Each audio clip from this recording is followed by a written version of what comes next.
Every time we make a decision in our lives, there are always consequences attached to them, whether they're good or bad. Every choice has some sort of outcome.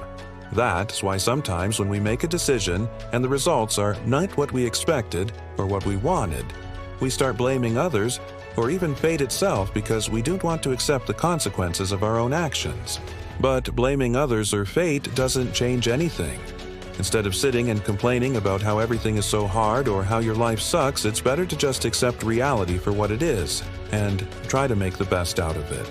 Because you're the only one who can take responsibility for your own life and your own happiness. That's why today's topic is something that will help you take control of yourself and your life. And it's something that we all know but still struggle with every single day. And that is self-discipline. What's up, winners? My name is Anonymous. Welcome back to the channel and to another episode of our series. Today, we'll talk about self-discipline. Like I said, something we all know but we all struggle with. Something that we understand perfectly, we know we have to do it, but it's just so hard to actually do it. Well, if that's something you struggle with, if you're trying to build self-discipline, then this video is for you. So let's begin. Point number 1. Self-discipline is a choice, not a punishment. Many of us tend to view self-discipline as a form of punishment. We tell ourselves that we need to go hit a workout today instead of playing a video game, or we need to study instead of hanging out with friends. So in our mind, it's either going to be A or B.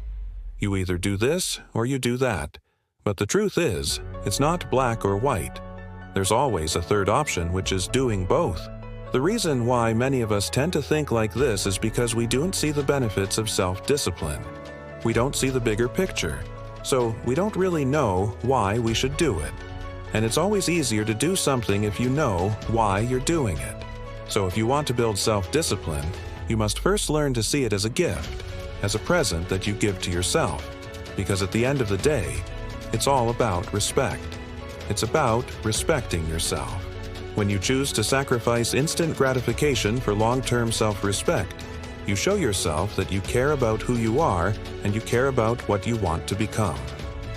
Point number 2. It's not easy, but it's worth it.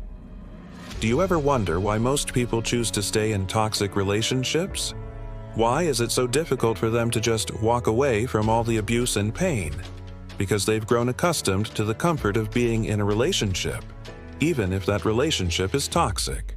They would rather suffer in a comfortable place than be happy in an uncomfortable one. But here's the thing, comfort comes first, happiness comes second.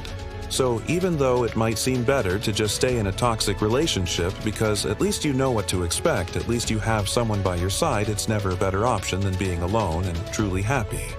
It's like when you go to a gym, right?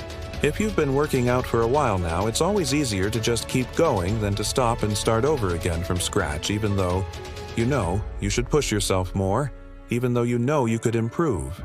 You just can't, because it's easier to stick to what you're already used to. It's easier to stay within your comfort zone.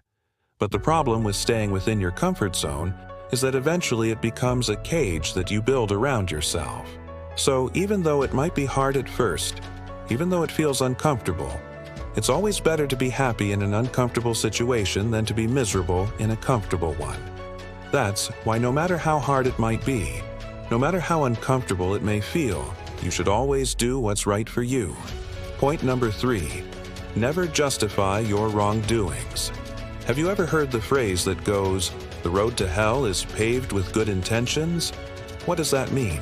Well, it means that even if you have the best of intentions, if you don't follow through with them, if you don't put them into action, then those intentions won't mean anything. And the same goes for self-discipline. If you tell yourself, "Oh, I'm going to hit the gym tomorrow," and you don't do it, what's the point of even saying it in the first place?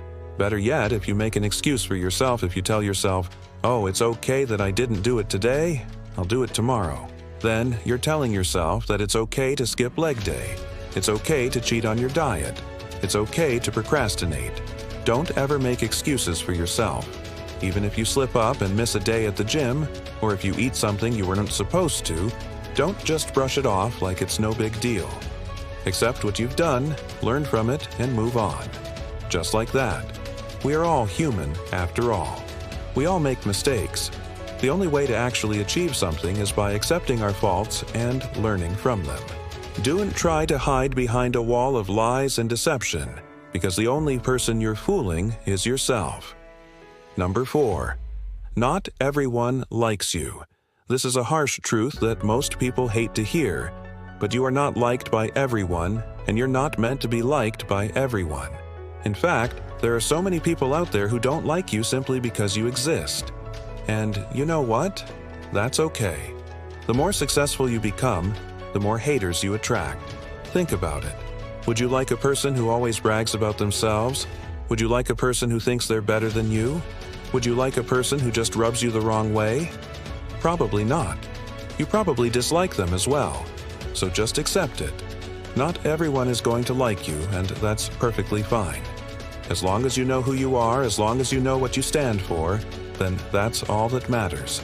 Haters are just a proof that you're not average. Haters only show you who they truly are and what their jealousy has made them do. So just ignore them and move on. And finally, number 5. Skill is different than talent. One of the biggest reasons why most people fail is because they confuse skill with talent. They think that they're not good enough or that they don't have what it takes, so they just give up before they even try. But the truth is, everyone has the ability to be great at something. It just takes time and dedication. Talent is when someone is naturally gifted at something, while skill is something you develop over time. Everyone has the potential to be talented, but everyone has to start somewhere. Some people have more potential than others, sure, but that doesn't mean that the others don't have any potential at all. You can find someone who's talented at something, but if they don't work on that talent, it will eventually be lost. On the other hand, you can find someone who has no natural talent whatsoever, but if they dedicate their life to developing a certain skill, then they will eventually become the best at it. The key is to focus on what you can control, which is your skill, not your talent. Don't think that you can't do it because you're not talented enough. Just take it slow and steady, and you will get there. Focus on becoming 1% better each day, and after a year, you'll be 365% better than you are today. So remember, brothers and sisters, self-discipline is not a punishment. It's a gift. It's something that you have to earn each and every day. It's not easy, but it's worth it. Never justify your wrongdoings. Not everyone is going to like you, and skill is different than talent. With that being said, until next time, I'll see you guys later. Bye.